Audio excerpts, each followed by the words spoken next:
정치 맞수다 시작하겠습니다. 오늘은 장성철 공론센터 소장, 김상일 정치평론가와 함께하겠습니다. 어서 오세요. 안녕하세요. 안녕하세요. 안녕하세요. 앞서서 기자가 전해드린 것처럼 조금 전인 2시부터 윤석열 대통령 탄핵 심판 5차 변론기일이 시작이 됐습니다. 오늘은 이진우 전 수방사령관, 여인영 전 방첩사령관, 홍장원 전 국정원 1차장이 출석을 해서 증언을 하게 되는데요. 윤 대통령과 대면 질문을 하게 될지도 관심입니다. 소식이 들어오는 대로 이 부분은 살펴보겠습니다. 먼저 오늘 오전에 국회에서 진행된 내란 혐의 진상규명 국조특위 내용부터 좀 짚어보겠습니다. 12.3 비상계엄 당시에 국회의원이 아니라 요원을 끌어내라고 지시했다는 김용현 전 국방장관의 주장을 곽종근 전 특전사령관이 반박했습니다. 먼저 듣고 시작하겠습니다. 요원의 문제는 12월 4일 01시부터 09시 사이에 있었던 707 특임단 요원이 본관에 들어갔던 인원들을 밖으로 빼내라는 사실이 정확히 맞습니다. 두 번째, 국회의원을 끌어내라 하는 부분들은 12월 4일 00시 20분부터 00시 35분 사이에 있었던 대통령과 전 김용현 전 장관이 국회의원을 끌어내라는 이 두 가지 사실도 맞습니다. 근데 당일 유튜브 당시에 얘기할 때는 제가 앞서서 그 707 특임단장과 그 707 작전 요원들을 빼내라는 문제를 얘기를 하고 있었는데 끝마무리에 바로 김병지 의원께서 그게 국회의원을 끌어내라는 거죠라고 되물으셔서 그 말씀을 이어서 저한테 물어보셨기 때문에 두 가지 다 사실이 맞기 때문에 제가 맞다라고 말씀을 드렸던 겁니다.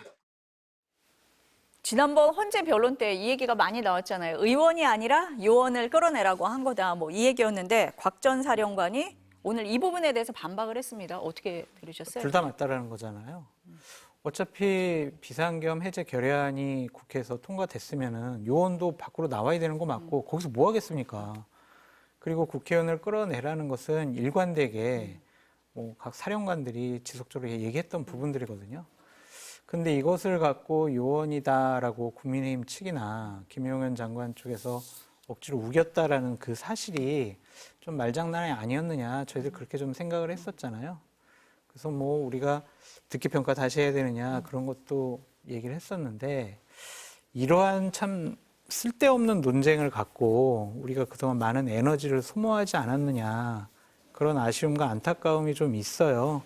이런 것들을 좀 처음에 정확하게 곽정근 수전 사령관이 얘기를 정리를 미리 해줬으면 좋지 않았을까, 그런 생각이 드는데, 일관되게 다른 사령관들이나 홍장원 국정원 차장이나 국회의원들을 끌어내라 이런 것들과 관련해서는 일관된 진술을 하고 있거든요.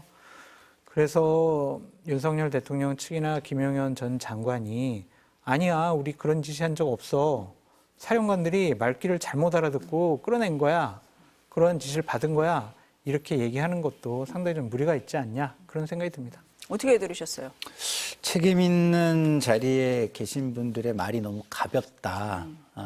지금처럼 국민들과 국정이 혼란스러울 때는 말을 좀 이렇게 뭔가를 확인하고 분명하게 할 필요가 있다, 이런 생각이 들어요. 그러니까 대통령 측에서도 이거를 본인한테 확인할 수 있잖아요. 그럼 확인을 하는 절차를 거쳐서 해야지, 그렇지 않고 그냥 한 것은 결국은 국민을 또 선동하고 혼란을 주기 위한 목적이 아니냐, 또 이렇게 보이는 부분이 있고, 그리고 참 무책임한 행동이다, 이런 생각이 들어요. 그리고 어쨌든 야당도 그러면은 이 부분에 대해서 확인하자라고 먼저 제안을 하고 그 외의 것들이 무리하다고 비난을 하거나 비판을 하는 것이 더 좋겠다는 생각이 들어서, 다음에는 뭐 대통령 측에서 이런 무리한 얘기가 나오면 그럼 같이 한번 확인해보자, 우리는 그렇게 생각하지 않는다, 이런 식으로 해서 보다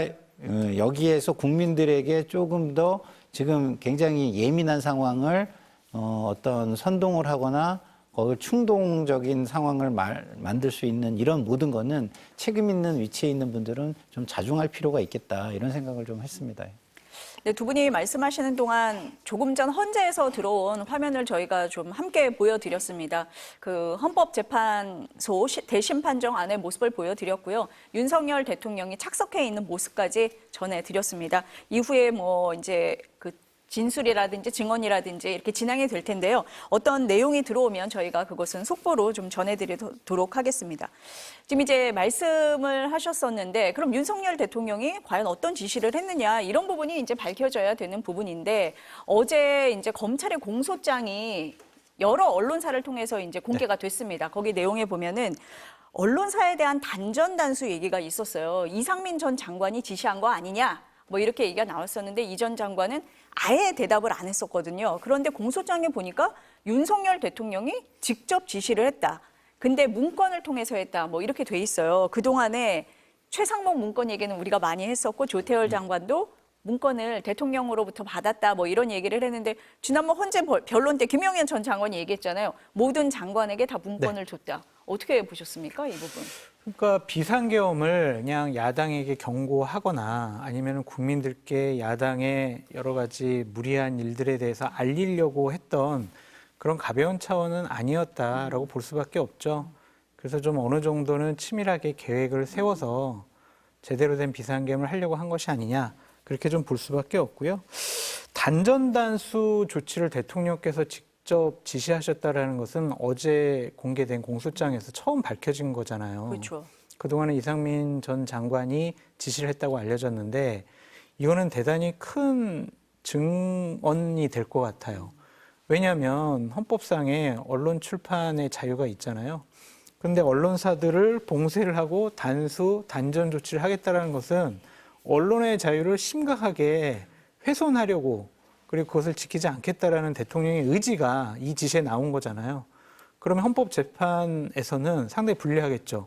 당신은 헌법을 수호할 의지가 없는 것 같아 라는 중요한 증거 자료로 이상민 장관의 증언이 헌법재판소 재판에도 큰 영향을 끼칠 것 같다. 그런 생각이 듭니다. 그러니까 소장님이 보시기에는 이제 국회를 무력화하려고 한 것에 더해서 그렇죠. 언론사에 대한 봉쇄 조치까지 있었다는 큰 게 두 축이잖아요. 두 축이 확인이 됐다. 네, 하나는 국회라는 헌법상의 기관을 무력화하려고 했던 것, 또 하나는 언론사들을 단전단수하면서 무력화시키려고 했던 것. 그래서 헌법에 나와 있는 중요한 권리인데 이런 것들을 제한하려고 했다라는 것은 헌법을 수호할 의지가 없다라고 판단할 수밖에 없지 않을까 그런 생각이 듭니다. 평론가님은 그러니까 네. 계엄이 경고형이었다. 그리고 그 야당의 어떤 국회의 입법 폭주, 독주 뭐 이런 것들을 알리기 위한 거였다.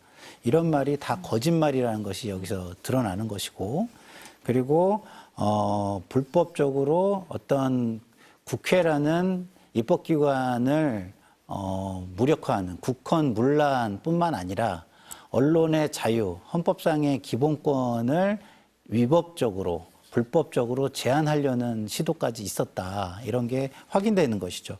아시겠지만 그 경찰, 그다음에 소방 이런 데 있어서 이 계엄사령부가 명령을 내릴 수 있는 곳은 경찰이에요. 근데 그럼에도 불구하고 대통령이 직접 명령을 내릴 수가 없어요. 계엄사령부를 통해서 하게 돼 있는 겁니다. 법적으로 보면. 그리고 소방은 그 상황, 계엄 상황에서도 행정기관이기 때문에 대통령이 직접 명령을 내릴 수가 없어요. 지시를 할 수가 없어요.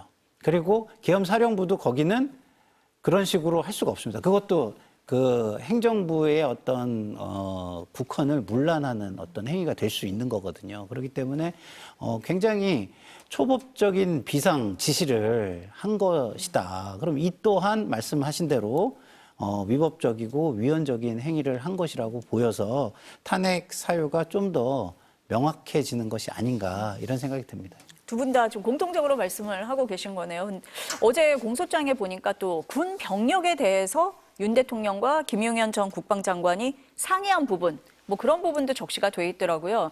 그러니까 뭐 동원 가능한 간부 위주 병력이 얼마나 되냐라고 물었더니 1,000명 정도다. 이렇게 얘기를 하니까 윤 대통령이 그러면 일단 국회와 선관위에 투입하면 되겠네라고 얘기를 한 거거든요. 그 부분이 하나가 있고 또 하나 지난번 헌재에서는 병력 규모가 280명이었다 이렇게 주장을 했거든요. 어떻습니까? 병력 규모를 280명이라고 얘기한 것은 일관된 본인의 논리를 증명하기 위한 수단으로 이렇게 축소한 것 같아요. 뭐냐면 진짜로 우리가 계엄하려고 했으면 겨우 280명 동원했겠냐.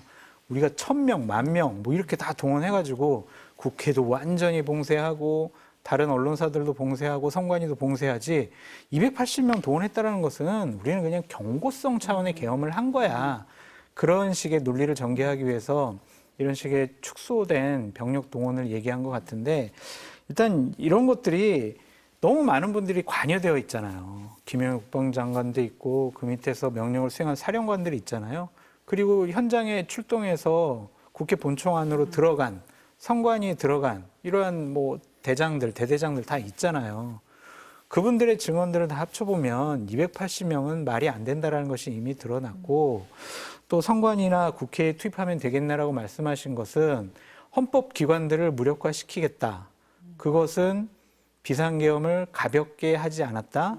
이것은 정말 반국가 세력으로 칭해지는 이 야당과 내 마음에 안 드는 정치인들을 좀 잡아다가 여러 가지 좀 문제를 삼겠다. 그런 강력한 의지가 여기 나와 있는 거고 결국에는 국회를 무력화시킴으로써 본인이 비상대권을 가져서 거의 뭐 독재하겠다는 것과 똑같은 선포를 한 것으로 보여지거든요. 그렇다면 헌법소의 의지가 없다라는 명확한 증거와 증언이 될 것 같다. 그런 생각이 듭니다. 아니, 그러니까 소장님이 말씀을 하신 것처럼 여기에 관여된 사람들이 굉장히 많고 오늘도 증인으로 출석을 하거든요. 그러면은 여기 오늘 나와서 헌재에서 어떤 얘기를 하느냐에 따라서 이 말이 사실이 아니다라는 게 밝혀질 수밖에 없을 것 같은데 지금 계속 이런 주장을 하는 거거든요. 어떻습니까? 그렇죠. 그러니까 네. 대통령은 본인의 고유 권한이라는 것을 정당화하려는 노력을 하는 것인데 대통령의 권한도 법과 제도에 따라서 이루어져야만 정당화가 되는 거예요. 근데 좀 전에 소방이나 이런 데 직접 지시한 것도 여기가 사병이나 자신의 사조직이 아니잖아요. 법과 절차에 따라서 지시가 돼야 되는 겁니다. 그렇게 안 한 것이죠. 그리고 지금 280명이라는 것도 국헌문란의 의도가 없다. 다시 말해서 계엄을 통해서 어떤 불법적인 내란이라든가 아니면은 위법 위헌을 할 만한 어떤 실행력을 갖출 의도가 없었다. 이런 의미인 건데 그러니까 질서 유지만 한다라는 걸 강조하잖아요. 질서 유지만 한다라는 걸 강조하기 위해서 280명이라는 적은 숫자를 거기에 이야기를 하는 거죠. 그렇죠. 근데 이게 늘어나서 1000명이 되면 질서 유지가 아니라 계엄을 통해서 뭔가 국헌 문란이나 어떤 사전에 계엄과 관련된 계획들을 실행할 의지가 있었냐, 실행할 의도가 있었냐를 확인해 볼 수 있는, 가늠할 수 있는 그런 어떤 증거도 되는 것이죠. 그렇기 때문에 이건 숫자는 굉장히 중요한 것이고 1000명이면 되겠네라는 말이 사실이라면 어떤 계엄을 통해서 어떤 국회라든가 선관위라든가 어떤 헌법 기구들을 무력화하려는 국헌 문란의 의도가 있었다라고 보는 것이 좀 더 증명이 되는 것이다. 저는 이렇게 생각이 듭니다. 아니 근데 이미 구속 기소된 피의자들이 검찰에서 진술한 걸 들어보면은 뭐 그 투입된 병력이 5,000명이 넘는다 지금 뭐 이렇게 얘기를 하잖아요. 그러니까 소장님이랑 평론가님 말씀하실 때는 280명이다 이렇게 얘기를 하는 건 경고성이었다. 계엄을 할 생각이 없었다. 거기에 방점을 두는 거다 이런 말씀이신 거네요. 네. 네.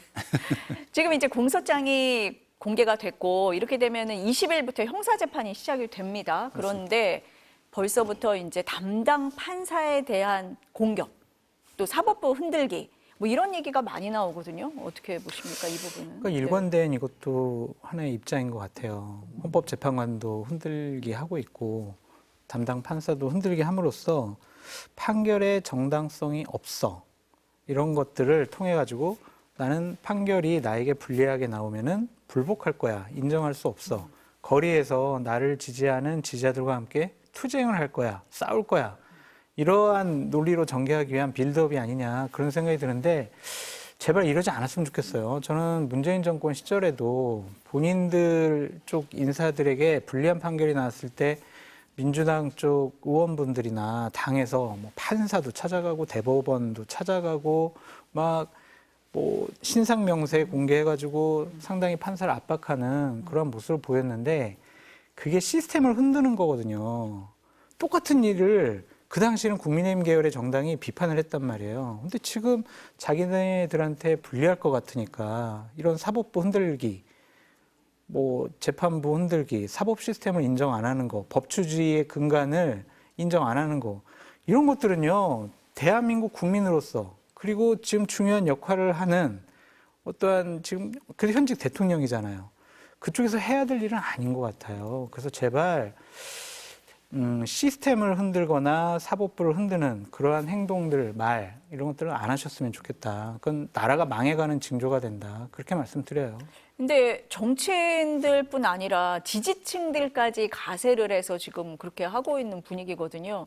그러면서 이게 점점 더 이렇게 좀 세진다고 표현해야 될까요? 그런 분위기거든요. 어떻습니까? 사실은 네. 지지층이 그렇게 하기를 바라면서 부추기는 서로. 것이죠. 예, 예. 그러니까 사실은 책임 있는 지도자라면 어떤 국민들의 생활이 안정되고 국가가 안정되기 위해서 제도를 통해서 문제를 해결하는 모습을 보여줘야 돼요.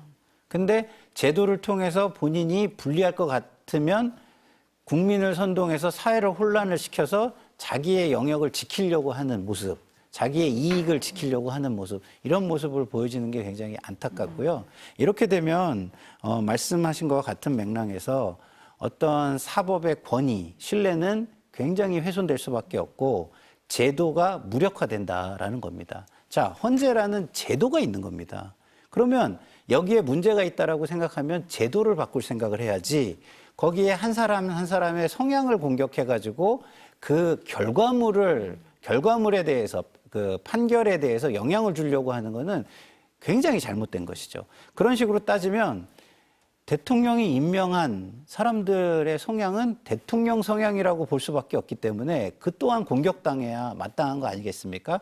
그래서 그렇게 한 사람 한 사람의 성향을 따라서 따지기 시작하면은 헌재는 존재를 할 수가 없는 겁니다. 헌재는 그런 것들까지 감안해서 만든 제도인 겁니다. 그러면 그런 걸 다 논의하고 감안해서 만든 제도라면 이 제도를 따르는 것이고, 그 제도에 문제가 있다라고 생각하면 그걸 또 문제에 대해서 공론의 장에 붙여서 제도 변화를 추진하면 되는 것이지, 그걸 지금 당장 자기의 유불리로 따져가지고 문제를 제기하고 또 그것을 자기 지지자들에게 좀 부추겨서 선동을 해가지고 사회를 혼란스럽게 하는 건 정말 공직자나 지도자로서는 해서는 안 되는 부분이다. 굉장히 무책임하고 자격이 없는 사람들이라는 생각이 듭니다. 지금 평론가님이 이제 헌재 말씀을 하시니까요. 어제 헌재 얘기 좀 해볼게요. 이제 헌재가 최상목 대통령 권한대행이 마은혁 헌법재판관 후보자를 임명하지 않은 게 위헌이냐 아니냐, 권한쟁의 심판이 있었고 헌법소원 사건이 있었는데 선고 2시간 전에 연기를 했습니다. 그랬더니 여당에서는 거 봐라, 헌재가 절차상 하자가 있으니까 이렇게 한 거다, 이렇게 주장을 했고, 야당에서는 아니다, 헌재의 고심 아니겠냐, 심판의 정당성을 높이기 위한 조치다, 이렇게 얘기를 했어요. 소장님, 외부의 네. 재판관들 사이에 좀 논란이 있었던 것 같습니다. 이걸 이대로 하는 것이 맞느냐. 그러니까 조금 더 우리가 여러 가지 상황을 토론해보고 살펴보자. 그런 차원에서 좀 신문길, 변론길을 좀 미뤘다. 그렇게 볼 수밖에 없고요. 최상목 권한대행도 요청이 있었고, 또한 여러 가지 절차적인 정당성에 대해서 국민의힘 계열의 보수정당에서 막 상당히 공격을 하고 있잖아요. 그런 것들도 충분히 좀 감안해서 내부적인 합의를 이끌어내기 위한 시간 벌기다, 이렇게 봐야 되겠지, 이걸 가지고 절차상 하자를 자인했다라고 뭐 여당 쪽에서 이렇게 얘기하는 것도 상당히 좀 무리가 있어 보인다라는 좀 생각이 들고요. 저도 보수적인 입장에서 마은혁 그 재판관 임명자, 추천자, 이분 솔직히 마음에 안 들거든요. 이분 대단히 좀 인형과 성향이 좀 편향된 것 같아요. 그래서 과연 재판관으로 적절할까?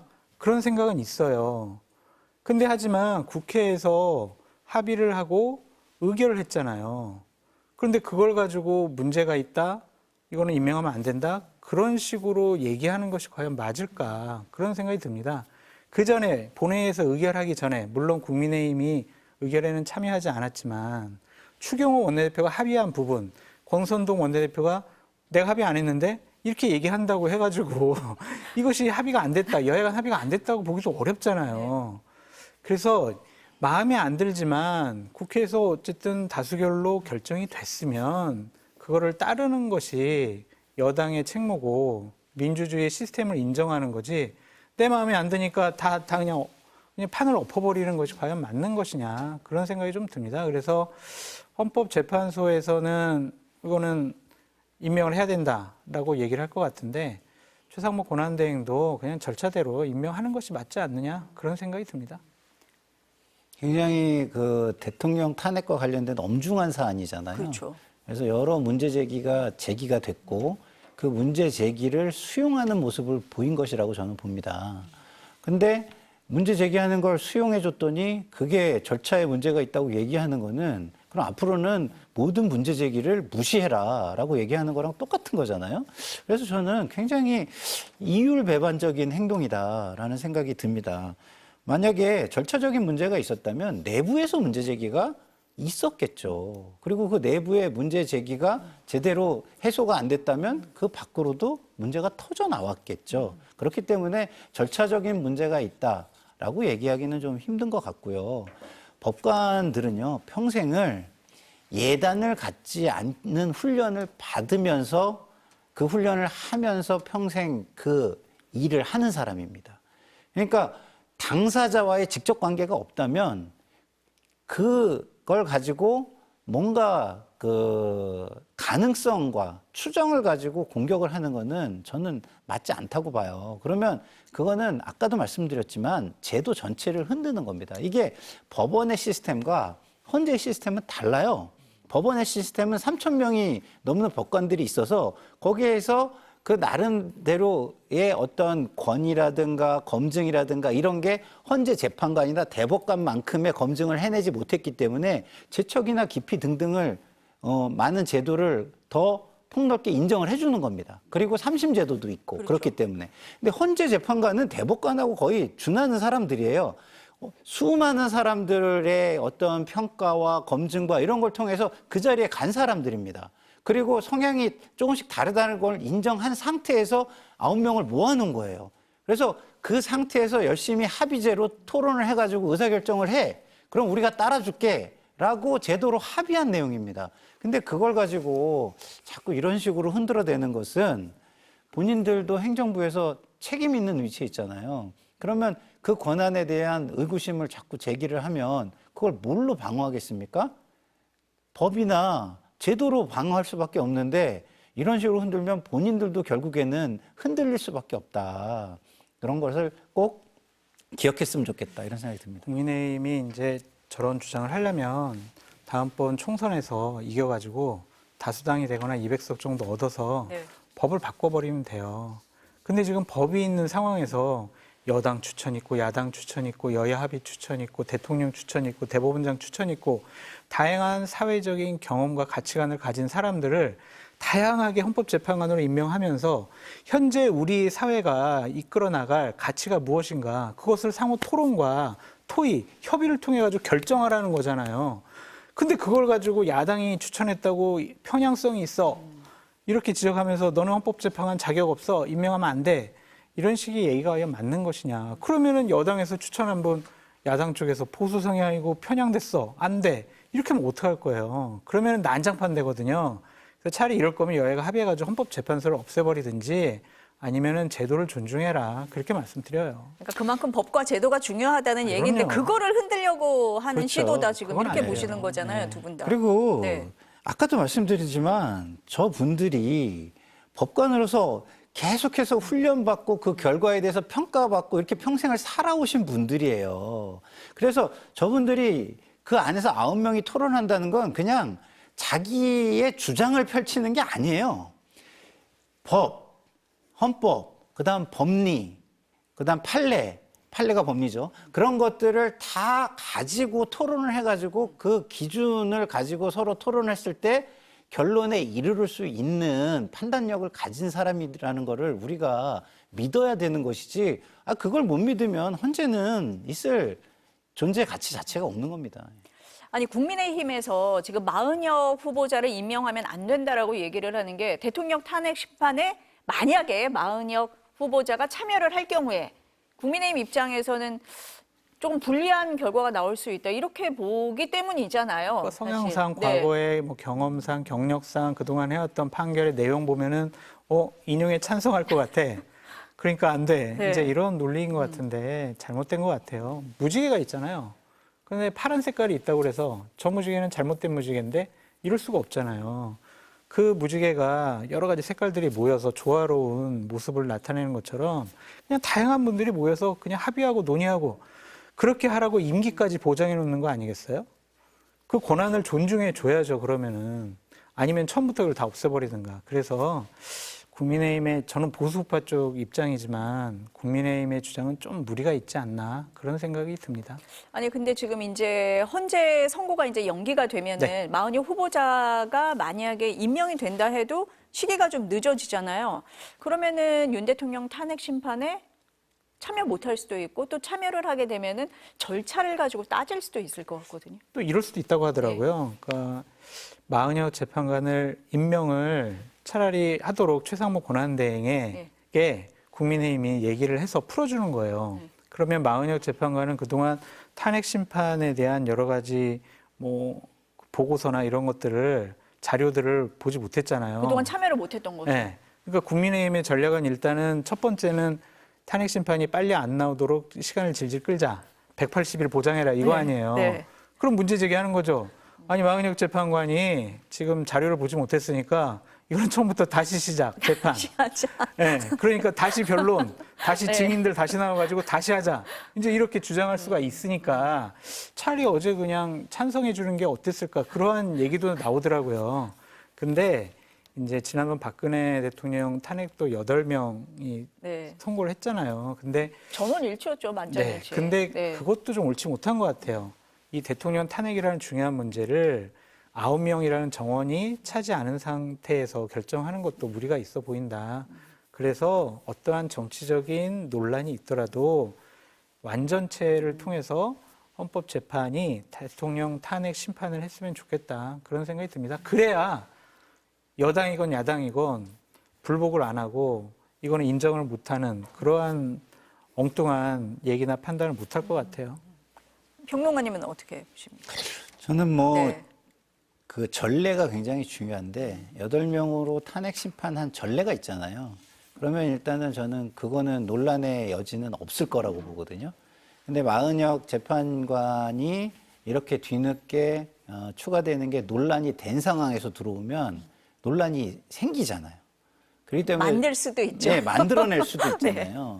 또 의도적으로 또 이제 선동을 해가지고 사회의 어떤 갈등을 부추기기 위해서 또 그것을 이용할 수도 있고 그걸 이용하려고 들 것 같은 세력이 저에게는 또 느껴지기도 하고 이미 느껴지세요? 예, 그렇기 때문에 굳이 논란을 키울 필요는 없다. 그리고 헌재가 이 대통령 탄핵이란 어마어마한 사안을 앞두고 있으면 이것을 빨리 해소하는 데 집중을 하는 게 훨씬 더 저는 낫겠다. 그래서 8인 체제가 논란이 이미 어느 정도 일어나지 않을 전례가 확보된 상황이라면 굳이 9명으로 늘리려고 해가지고 논란을 키울 필요는 없지 않을까? 그게 훨씬 더 실용적인 자세 아닐까? 이런 생각이 듭니다. 그런 면에서는 뭐 절차적 흠결을 없애면서 헌재가 지금 운영을 하고 있다. 뭐 이렇게도 볼 수가 그렇죠. 있겠네요. 네. 근데 어제 헌재가 이 선고는 연기하면서도 한 가지는 확실하게 얘기를 했거든요. 헌재의 결정을 따르지 않으면 위헌이다. 이례적으로 굉장히 단호하게 얘기를 했습니다. 이 점은 어떻게 보세요? 근데 그게 상식 아닌가요? 상식인데. 상식이잖아요. 아니 어느 분이 기자가 이 질문을 했대요. 그랬더니 어떻게 저런 질문을 하나 하고 놀랄 정도로 너무 당연한 질문. 당연한 거잖아요. 그랬다고는 하더라고요. 그냥 법에 징벌 규정이나 강제 규정이 없으니까 그냥 임명 안 하고 버텨야지. 이렇게 이제 생각할 수도 있지만 그거는 맞지가 않잖아요. 헌재는 거의 법과 관련된 해석에 있어서 최종 결정권자인데 심판자인데 네. 그거를 따르지 않다라는 것은 대한민국 시스템을 따르지 않겠다, 인정 안 하겠다 이거잖아요. 그럼 말이 안 되죠. 공직자는 특히 더 그러면 안 되죠. 결정하면은 그거대로 따르는 게 맞다. 그런 좀 생각이 드는데 어쨌든 국민의힘에서 최상목 권한대행에게 이건 임명하면 안 돼. 여야 합의 다시 해야 돼. 엎어. 막 이렇게 계속 욕을 하고 있으니 네. 최상목 대행으로서는 상당히 좀 고심이 깊어질 것 같은데 그럴 때일수록요. 원칙, 법에 맞는 결정을 하면 뒤탈이 없어요. 그냥 거기에 정무적인 판단, 정치적인 이해관계 이게 들어가면 나중에 분명히 법적인 책임을 질 수밖에 없거든요. 그래서 최상목 대행도 헌법과 법률에 그리고 양심에 따라서 결정하시라 그렇게 말씀드려요. 너무 당연한 거기 때문에 네. 강제 규정을 안 만든 거 아닐까요? 그렇게 얘기를 네. 하죠. 근데 네. 이게 강제 규정을 만들어야 될 정도의 사회다. 강제 규정을 만들어야 될 정도의 국가다. 그러면 그 국가는 상당히 국가 수준이 떨어지는 국가고 수준이 굉장히 떨어지는 사회 아닐까요? 우리가 그 정도 수준 높은 국가였고 수준 높은 사회였기 때문에 이거를 굳이 강제 규정을 만들지 않아도 지금까지 잘 살아온 거 아닐까. 전 그렇게 생각을 합니다. 근데 이제는 이런 것도 강제 규정을 만들어야 되나라는 고민을 하게끔 만드는 지도자가 과연 국가의 수준을 높이는 지도자고 이 나라를 발전시키는 지도자인지는 국민들이 한번 생각해 보셨으면 좋겠습니다. 그러면은 헌재가 어제 이런 얘기까지 했어요. 그러면은 최상목 권한대행은 어떻게 할 걸로 보십니까? 최상목 권한대행이 존중한다고 했잖아요. 존중한다고 했으니까 네. 따를 거다. 저는 따를 네. 거라고 보는데 이제 이런 건 있을 거예요. 아마 지금 어쨌든 본인이 대행을 하고 있는 거는 지금 집권 여당과 집권 세력을 대표한다라는 것도 있긴 있을 거거든요. 그러면 이제 그런 건 있겠죠. 예를 들어서 거기에 주장이나 이런 부분이 있기 때문에 약간의 시간을 조금 두려고 하는 노력? 예를 들어서 뭐 법제처에 논의하겠다, 법무부에 하겠다 이런 게 저는 제 개인적인 추측으로는 어떻게 보이냐면 이렇게 보여요. 하긴 해야 되는데 이것이 어느 정도의 재량이 있느냐 그걸 좀 따져보려고 하는 거 아닐까? 예를 들어서 뭐 일주일 정도 넘어가면은 이거는 정말 문제가 된다든가 뭐 2주가 넘어가면 정말 문제가 된다든가 네. 이런 걸 좀 따져보려고 하는 거 아닐까? 뭐 그런 생각도 저는 좀 들더라고요. 근데 그것도 잘못됐어요. 그러니까요. 헌법재판소가 최종적인 네, 결정을 심판자인데 했는데. 네. 그걸 법무부가 다시 해석을 한다? 법제처가 다시 해석을 해가지고 최상목 대행에게 이거는 이렇게 하셔야 돼요, 저렇게 하셔야 돼요, 그렇게 얘기를 한다? 그것도 웃기는 일이죠. 근데 제가 말씀드린 걸 좀 오해하신 것 같은데 네. 안 한다는 게 아니라 바로 안 한다?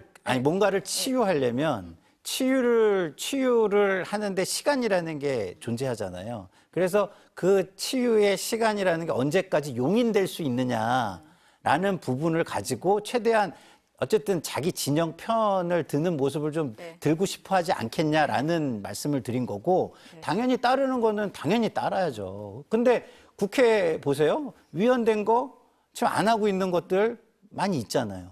근데 그거 처벌 못 하고 있잖아요. 그래서 이것이 뭐 제가 볼 때는 국회의 권성동 의원이 자기들이 위헌 위법을 하는 것을 당연하게 얘기한 거에 대해서는 정말 잘못됐다는 생각이 들어요. 그렇지만 어쨌든 그런 것들이 사례로 존재를 하니까 최상목 권한대행 입장에서는 내가 이것은 따른다는 건 표명을 하되 그러면 이것이 법적으로 정말 우리가 이제 이런 거 있지 않습니까? 임시라는 게 어느 기간 동안 임시가 인정되는 거냐 이런 것도 있잖아요. 그런 걸 좀 해보려고 하는 거 아니냐라는 제가 추정을 한다는 거지. 이걸 그래야 따르면 된다는 거 아니에요?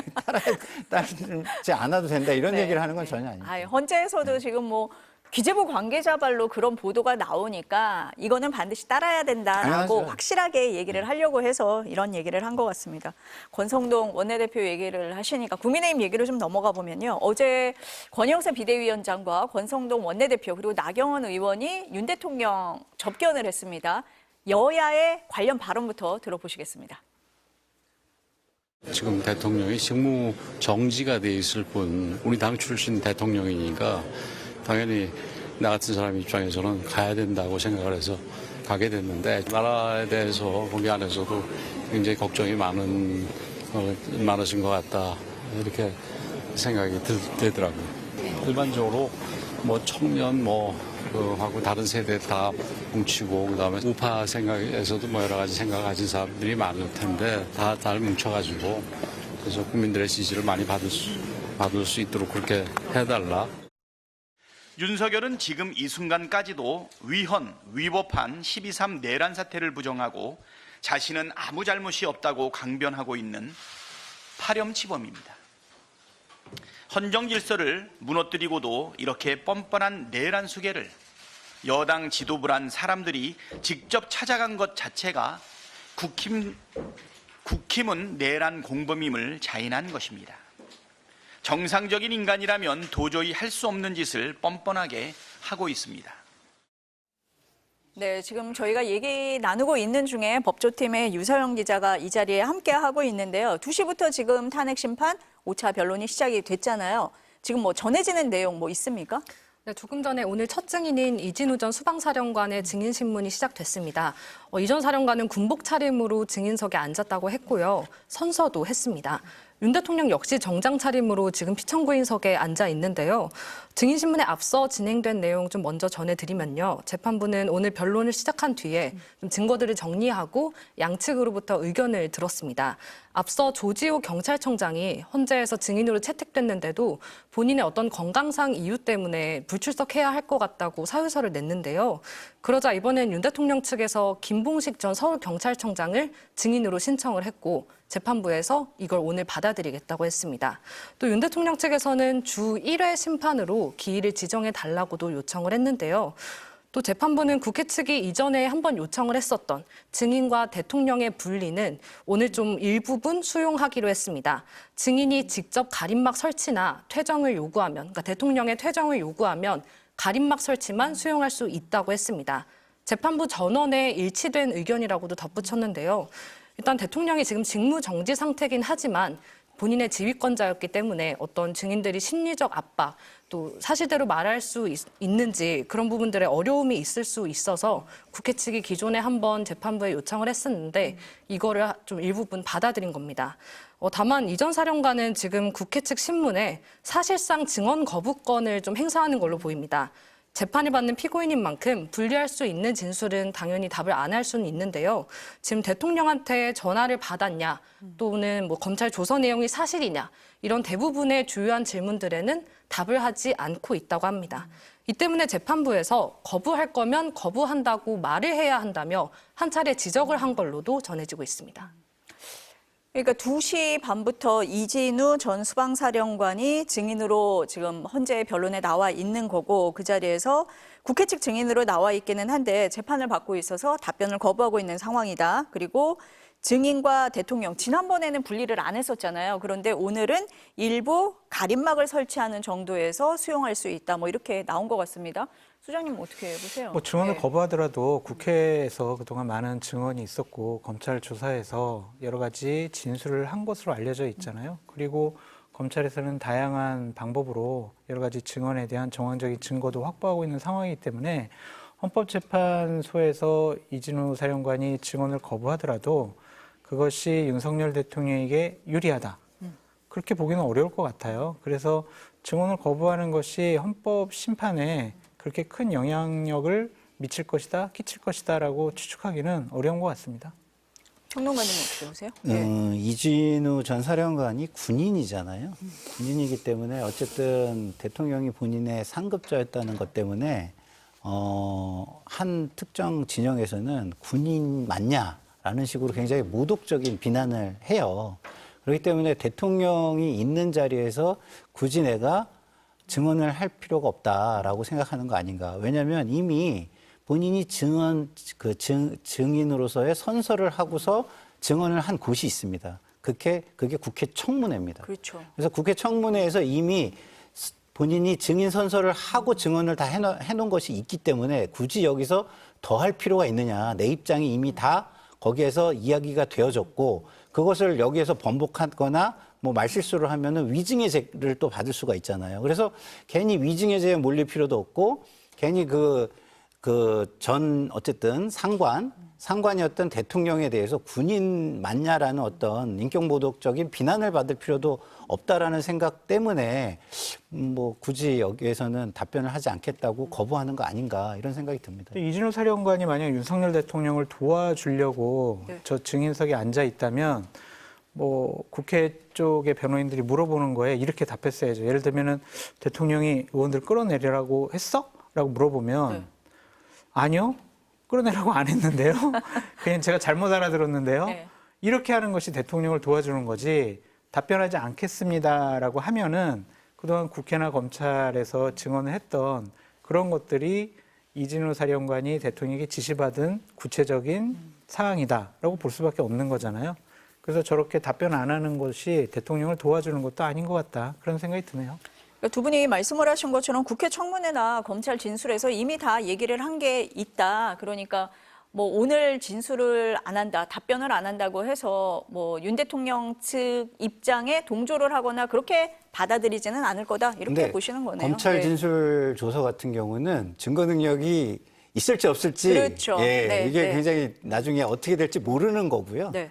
그러나 국회에서 증인 선서하고 증언을 한 거는 증거 능력이 있다고 봐야 되는 거예요. 그리고 그걸 바꾸면 위증의 죄를 받아야 되는데 형법상의 위증죄보다 훨씬 무겁다고 볼 수 있습니다. 국회에서 위증죄가. 그렇기 때문에 이진우 전 사령관 입장에서는 이미 답변을 다 한 것이라는 생각을 가지고 저렇게 임하는 거 아닌가 저는 그렇게 생각합니다. 뭐 추가로 입장이 더 나온 거는 없는 거죠, 지금까지는. 네, 아직까지 계속 증언 거부하는 걸로 전해지고 있습니다. 네, 2시 반부터 국회 측에서 신문을 하고 있는 거고 거기에 대해서 이진우 전 사령관은 답변을 거부하고 있다. 여기까지 전해드리겠습니다. 저희가 아까 하던 질문 마지막으로 좀 여쭤봐야 될 것 같은데요. 그러니까 국민의힘 지도부가 또 나경원 의원과 함께 윤석열 대통령을 접견을 했는데 개인적 차원이다 하고 간 거잖아요. 어떻게? 개인적 차원이라고 네. 보기는 어렵죠. 왜냐하면 비대위원장과 원내대표인데 어떻게 개인적인 차원이에요. 비대위원장이나 원내대표가 국회에서 물을 마셔도 그거는 그 직에서 물 마시는 걸로 되지 개인 권성동이나 권영세가 물 마시는 게 아니에요. 졸아도 비대위원장이 조는 거란 말이에요. 그래서 저런 직을 맡고 있으면은 개인적인 차원의 그러한 문제로 여러 가지 상황을 변명하거나 아니면 돌파하려고 해봤자 국민들이 그렇게 생각 안 하죠. 그러니까 이 말을 왜 했냐면은 우리도 이게 적절하지 않은 거 알아요. 우리도 이거 면회가는 게 대단히 좀 부적절하고 잘못된 것 같은데 어쨌든 지지자들이 강하게 원하고 있고 당사로 개인적으로 전화, 문자, 국회 앞에 당사 앞에서 시위를 하고 있으니 그 지지자들에게 우리가 어느 정도 성의를 표현해야 되는 거 아니냐 그런 차원에서 좀 찾아갔다고 보여지고요. 또 어찌 보면은 대선 이후에 국민의힘은 전당대회를 열어서 당 지도부를 뽑을 거 아니에요. 그렇다면 현재 당원 당규상 당의 지지자들에게 강력한 지지를 받으면 당권을 질 수도 있단 말이에요. 근데 당 지지자들은 대통령을 보호해야 된다는 생각이 좀 더 많으신 것 같아요. 그럼 나중에 전당대회에서 내가 대통령을 보호하려고 그랬는데 내가 힘이 부족했어요. 이런 식으로 정치적인 의도와 목적이 좀 가미된 그런 면회가 아니었느냐라는 생각이 듭니다. 평론가님은 어떻게 보셨어요? 너무너무 네. 부적절한 면회고 접견이고 그다음에 거기에서 한 언행도 굉장히 부적절해요. 일단은 본인들이 사인이 아니잖아요. 공인이잖아요. 그렇죠. 근데 지금 나라가 지금 두 갈래로 갈라져가지고 두 쪽이 나가지고 갈등이 굉장히 격화되고 있는데 저렇게 했을 때의 그 후과가 그 갈등이 더 격화되는 거겠습니까? 잦아드는 거겠습니까? 훨씬 더 격화되는 거죠. 그런 거에 대한 책임감이 없다는 면에서 공직자, 공인으로서 자격이 좀 없다는 생각이 들고요. 두 번째는 더더군다나 보직자예요. 당의 보직자. 그러면 당을 먼저 생각해야지 윤석열 대통령을 먼저 생각하면 안 되잖아요. 여기가 무슨 윤석열 대통령의 사조직입니까? 사당입니까? 아니잖아요. 그런데 그런 걸 생각하지 않고 뭐 사적 인연을 운운하면서 갔다? 이것도 굉장히 부적절하다 이런 생각이 들고요. 그리고 거기서 논의한 내용도 정치 현안을 가지고 논의를 했어요. 그럼 그게 정치적인 메시지가 돼버리잖아요. 그렇죠. 그렇잖아요. 만약에 개인적으로 갔으면 안부만 묻고 나와야죠. 안부만 묻고 뭐 건강 잘 챙겨라. 아니면 뭐 필요한 거 없냐. 책 좀 넣어줄까. 뭐 이런 얘기만 하다가 나와야지. 무슨 헌재가 편향적이고 이런 얘기하면 거기에서 이미 정치가 이루어진 겁니다. 그러면 저분들은 저기 가가지고 사적인 접견이라 그러는데 사적인 접견이 아닌 것을 해버린 겁니다. 그러면 그것은 본인들이 정말 잘못했다고 나와서 사과를 할 일이라고 저는 봅니다. 그 이현주 앵커님, 우리 해마다 네. 보면 일본인들의 만행에 대해서 비판을 많이 하잖아요. 그러니까 야스쿠니 신사에 참배하는 뭐 장관들, 이런 네. 총리들, 이런 사람들이 꼭 참배하고 나면 개인적인 차원이었습니다. 이렇게 얘기를 하잖아요. 우리 얼마나 많이 비판 많이 했어요. 어떻게 개인적인 차원이냐. 총리가 하고 관방장관이 참배를 하고 공무를 헌납하는데 마찬가지다. 그것이 어떻게 네. 그냥 개인적인 차원이냐. 그런 거잖아요. 그러니까 이게 상식적으로만 봐도 좀 옹색한 변명이 아니었느냐. 그런 생각이 좀 드네요. 아니 근데 평론가님이 말씀을 하신 것처럼 이제 만나고 나와서 거기에서 했던 얘기가 또 밖으로 확산이 되잖아요. 지금 정치라는 표현을 하셨는데 그래서 옥중 정치다 이렇게 표현을 하기도 하는데 그 부분은 어떻게 보십니까? 그 지지층 결집을 네. 위해서 그러는 거죠. 당이 하나가 돼가지고 나를 좀 지켜줘. 그리고 거리에서 나를 응원하고 있는 많은 민주 시민들과 함께 나를 좀 더 강력하게 지켜줘. 이러한 메시지가 담긴 것이 아니냐라는 생각이 드는데 그것도 적절하지가 않아요. 어쨌든 탄핵 심판의 당사자이기도 하고 내란 혐의자로서 이제 재판을 받으셔야 되잖아요. 그렇기 때문에 정치인들과의 접촉, 정치인들을 통한 메시지의 확산 이런 것들은 안 하시는 게 도리에 맞다. 그런 생각이 듭니다. 자꾸 저렇게 옥중 정치 하시잖아요. 그러면은 조기 대선 벌어지면 국민의힘 대선 후보 경선 벌어지잖아요. 그러면은 내가 여기 대선 후보 경선에도 영향력을 행사해야지. 이렇게 생각하실 거란 말이에요. 그리고 대선 후보가 결정이 되면 이번 대선도 내가 한번 관여해봐야지, 영향력 행사해봐야지. 이런 유혹을 당할 수밖에 없어요. 그럼 옳지 않은 일이잖아요. 그래서 더 이상 옥중 정치라는 단어가 나오지 않도록 말 조심, 행동 조심 하시는 것이 좋지 않을까. 국민의힘 의원들도 더 이상 찾아가지 마세요. 제발 부탁드립니다. 윤석열 대통령과 함께하는 모습 보이면은 국민들로부터 계속 버림받을 수 있고 중도층으로 외연 확장 못해요. 그럼 선거 못 이겨요. 제발 현명하게 윤석열 대통령 부부와 결별하시라. 그렇게 말씀드립니다. 평론가님. 직무가 정지된 범죄 피고인이에요. 아직 판결이 안 일어났습니다. 근데 거기에 영향력이 행사되는 것 같은 모습이 보인다면 그것은 너무나 부적절한 선례가 되는 것입니다. 그러면 만약에 당에서 지도부가 찾아갔다. 그러면은 당연히 옥중 정치라는 비판을 받을 수밖에 없는 거고요. 대통령 비서실이 찾아가가지고 무슨 내용을 얘기했는지 모르지만 거기에 지금 국정과 관련된 정보 전달이 됐거나 보고가 이루어졌다면 옥중 통치 논란까지 날 수 있는 거예요. 굉장히 부적절한 역사의 선례를 지금 남기고 계신다는 걸 좀 인식하시고 좋은 역사가 우리 역사에 쌓일 수 있게 좀 도와주셨으면 좋겠다. 지도자들답게 이런 생각이 듭니다. 네, 두 분 말씀은 오늘 여기까지 들어야 될 것 같고요. 유서영 기자하고는 저희가 그 헌재 변론 얘기가 들어오는 대로 더 얘기를 나누도록 하겠습니다. 두 분 말씀 감사합니다.